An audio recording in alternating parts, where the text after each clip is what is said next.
This is not a game, but it's our world, virtualized, here and now. The real purpose of virtual reality is to manifest the imaginary. It's to see things past and things to come. It's to teach and to be taught, to showcase, to purchase, to entertain, and to travel. And that's why we're here. We are erasing distance between people, enabling shows that need to be seen, and giving the physical a virtual presence through digital twins that replicate and reveal. We are here with purpose, riding the next wave of impossibility. Welcome to the hybrid era.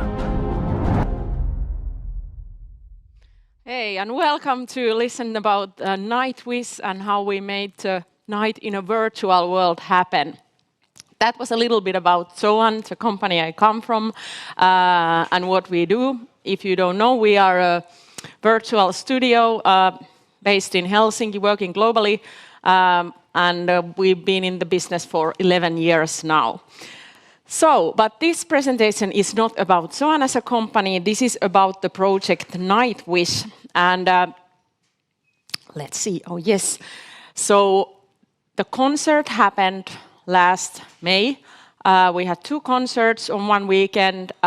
We got people from 108 countries, sold tickets for over 1 million. And anyway, overall, it was a huge experience, both for the band and both for us who were doing that show. And this is now what I'm going to go through how it all happened. But in order to do that, we need to go back to May Day Eve 2020. I suppose many of you probably remember the JVG Ikuinen Vappu concert that happened on that day.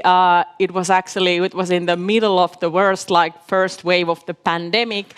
But as we at Zoan, we usually start testing and doing things, and miraculously we managed to put together in 3 weeks a virtual concert that was then broadcasted to 1.4 million Finns.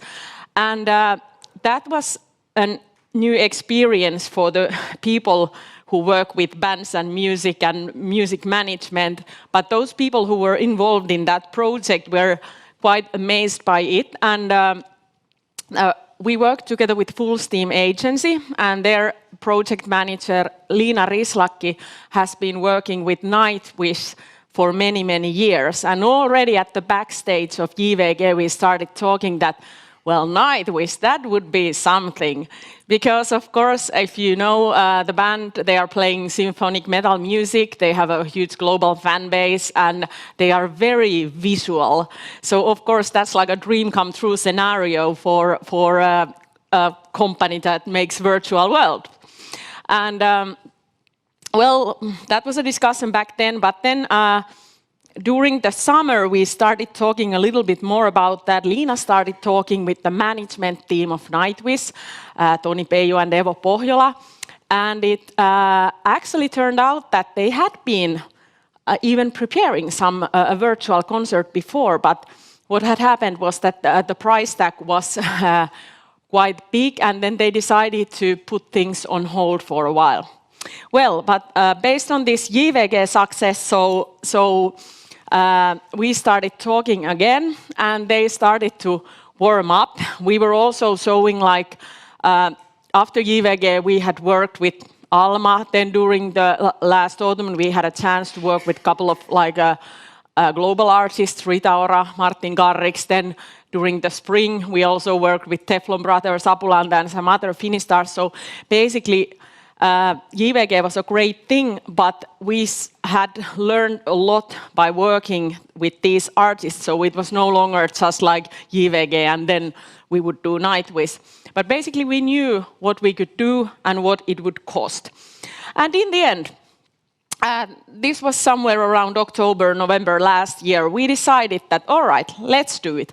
2 Nightwish live concerts, initially planned in March, but due to some changes, we moved them to May.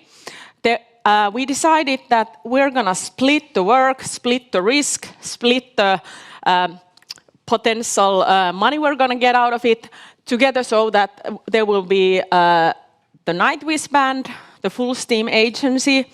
The agency was responsible for marketing and collaboration with ticketing, and then Zoan and we were responsible of making it all happen virtually. So that's what we decided, and that's when we started to work. That was approximately a year ago. And the project, basically, what was the project scope when it comes to Zoan? We decided that we're gonna have 2 shows, one for the European time zone and the other one on the next day for the Latin America time zone, where Nightwish has a lot of fans. The tickets will be purchased at lippu.fi, and then they will log in on our Burst platform to see the show.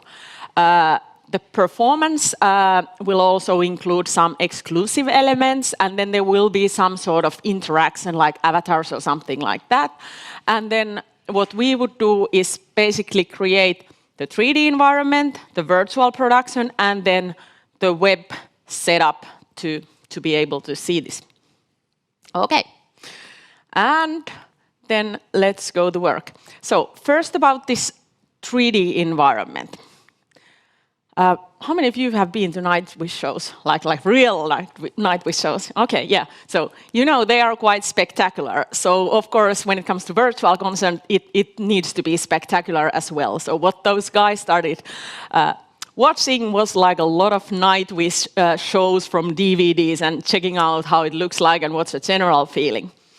Then what was a really big help is that Tuomas Holopainen, the band lead, and then sort of his, I don't know how it is, it's like, in a way, like a creative brain or something like that, but anyway, his right hand when it comes to creating this fantasy world, Janne Pitkänen, also known as Toxic Angel, so they were working really closely with our 3D team. So basically, when we started planning it, there were like ideas and inspiration for the outdoors environment, how it should look like. Of course, the inside environment, where the stage will be, what will the building be like. Quite early on, it was already clear that it would be a tavern where the band will be performing. And then, of course, the style that they wanted to reflect, which is sort of this retro futurism, steampunk kind of thing. So we got quite a good advice from them, and that was very essential for the project to look and feel like Nightwish, so that it's a Nightwish project and not a Zoan project that was made for Nightwish. I'm going to just show you some concept designs. I bet there are a lot of you here online or here who are interested in creating this 3D world, so you can see a little bit of that inspiration. We had a team of 8 people working with the 3D world. Under the direction of our producer, Iris Rodriguez. And some of them were our own employees, but then we also had quite a bunch of like freelancers. But what was super great with all that was that many of them were also Nightwish fans. So of course, they were like totally into this, and also they were ready to go that extra mile for the band they really love. So here you can see some inspiration, and then this is how it looked like. So this was the inside of the tavern, and there were actually so many details that were not visible in the concerts that were made to different like rooms and corners, and we got like requests from some of the fans that please release that as a game or something. We want to go there and explore. That's actually quite a good idea. But it's very detailed, as you can see. And also, this is the outdoors. And then also one of the reasons why it was so detailed was that in the beginning, we were planning to have avatars there. Already in the JVG concert, one like leading principle here is that in a virtual concert, of course, it's like what makes it different from a normal video stream of a concert is that there should be the possibility to interaction between like the band, the fans, and something like that. And with JVG, we had already launched avatars that were like dancing on the Senate Square. And we were thinking that this would be a perfect place also to make like Nightwish style avatars that maybe you as an audience member could become one of them. You could like be a part of that virtual world. But then, and we had very talented Juri Saloranta who was already sketching these avatars, as you can see. But this is also something that can happen in a process like this that in the end we decided that we're not going to do it. One of the reasons was that, of course, that would have added to the complexity of the whole thing, like how you log in, how you move, and so on. And in the end, Tuomas said that he actually wouldn't like the fans to focus on anything else but the band and the concert. So I think it was like a wise decision, although I think you must agree that it would have been fun to see those Nightwish avatars. Maybe we'll see them somewhere someday. But yeah, this was something that was left on the drawing table. Okay, that's it for the 3D world. Then the virtual production.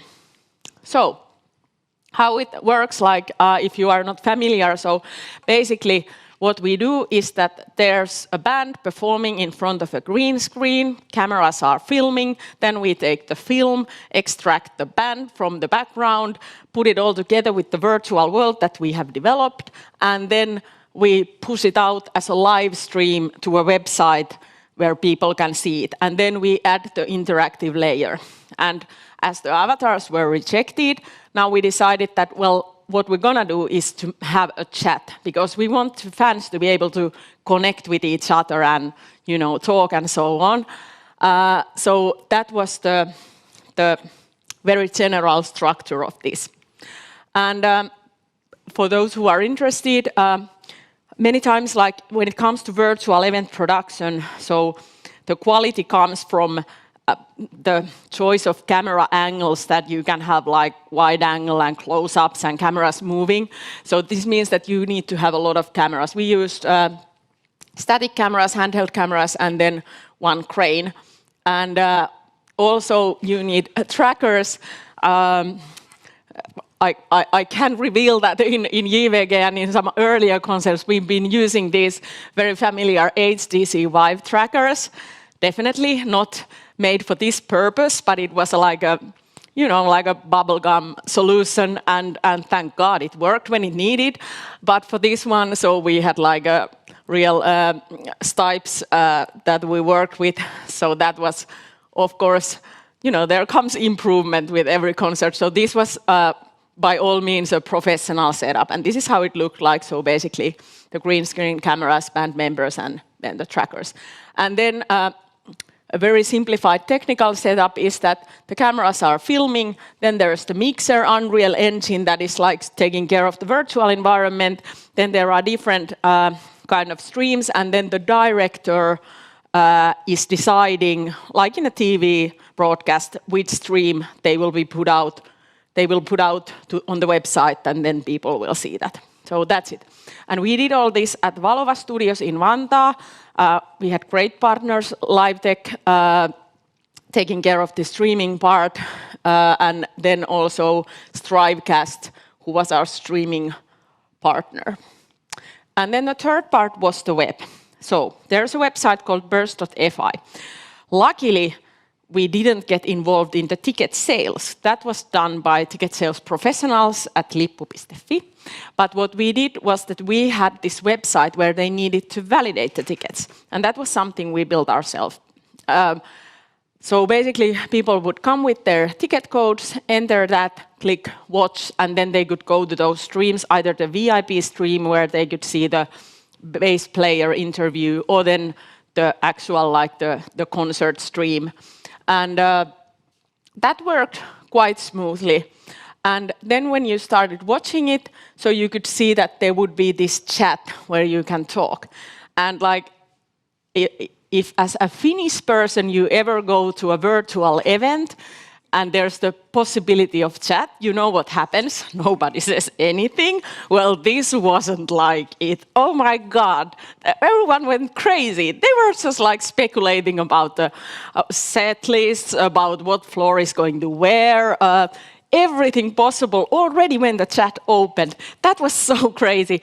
But it was, at the same time, it was super amazing because Leena told me already at the early stages that fans of Nightwish and fans of metal music in general are like super friendly. They're like a big family. Everyone, you know, they like to talk with each other and so on. So that really was true. And in the end, I think that this was the right decision to have the chat, leave the avatars out, because then you could see the concert all the time. And then if you didn't want to chat, you could even close it. So, but anyway, I feel based on the fan side discussions that many felt this connection, thinking about people from over 100 countries, that you were there sharing something magnificent with other people. And then final part of the web, which is, to be honest, something we came up with very late, like a week before, was that, yeah, actually people are paying good money for their tickets. What if something goes wrong? We probably need a customer support. So what we did up, this was for the first time at Zoan we ever did something like this, but we simply set up a Gmail account for the support. Then we recruited a number of our colleagues who would help before, during, and after the concerts, and then we started replying. And that was quite a job to do, but together with the web team, I think we did quite good job, because there were maybe like a few hundred people who didn't get to see the concert and wanted their money back, but that was not like a big number. But like hats off to all customer support workers. This was really like a hard job to push through. And once again, a reminder that no matter how great you are with virtual production stuff, there are always those things you need to remember and think about in advance. But luckily, we made it with hard work and some luck. So once again, that's it. But that's it. And I think that now we could take a look at the concert, how it looked like. How's that heart underneath the silence? How's the world drowning in the mire? Let a sound, a human paean, come on in. How's that heart underneath the silence? How's the world drowning in the mire? Let a sound, human paean, come on in. The fire's warm, now the blade and some. How's that heart? How's the world drowning in the mire?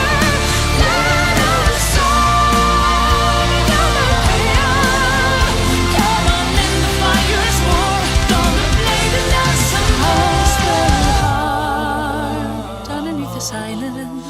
How's the world drowning in the mire? Let the sound, human paean, come in. The fire's warm, burn the rope and dance some more.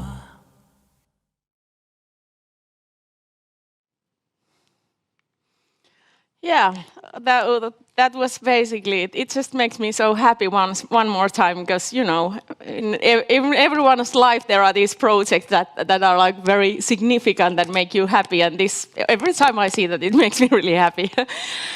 Okay, but basically one final thing are the lessons learned from this. So for you who are organizing virtual concerts, events, or doing some new type of virtual things, so one important thing is that in this kind of stuff, so trust really matters. Without the J-Vägen concert, this wouldn't have happened, because we needed someone, an ally inside the music business, to tell the others that, look, listen to these guys, they can make it happen.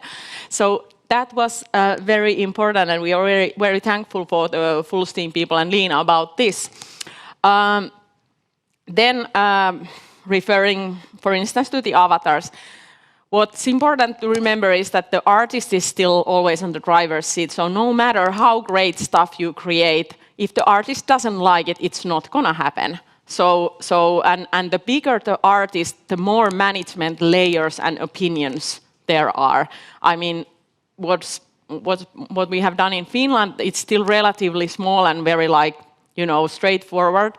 But considering those international artists, that's like something. If you work with them, you better prepare time for comments and changes and endless alterations. Was there any issue on that because on the ticket sales phase there was still that interaction? Good point. There was actually we said the band said in the first press release that there will be this avatar thing, and then there were some people who were asking for this, and what we decided to do is that we decided to tell it that it was Tuomas and the band who decided that despite the great effort, we're not going to use the avatars, and as they said, we want people's focus to be on the concert and not just playing around with your avatars, and I think mostly people understood it, so it didn't become a problem. Then the scope. So once again, we can be masters in many things, but then it's wisdom to understand the turf that you don't understand. For instance, marketing a concert, selling tickets, pricing tickets, then also camera setups, things like that. So you need to really understand what is needed. If you estimate that, well, I don't know nothing about that, but it's not probably a big deal. Well, I can assure you that it is a big deal. That's what usually happens. So it's important to understand the scope. And then, in the world of virtual concerts, technically this was, in the end, nothing too special. But what we were lucky with, of course, were that it was commercially very good, and then that we had the experience from all those previous concerts that we managed to make it happen quite flawlessly. The execution was really good, not just the idea, but really the execution. And then, once again, what's really great with these things that you do for the great public, so the gratitude of fans and people whose life you are going to make a big change or make them smiling for a couple of hours. So that always feels super good. There's no denying of that. So, yeah, that's it. What was really good was also, in the end, you can see some of our 3D modelers and people who made the environments. There's, I think, Emerson, Alfonso, Jorge at least, who got to meet the band and really to celebrate with them, to really feel like being part of the same team. So, of course, that was an amazing moment. But yeah, thanks. I think.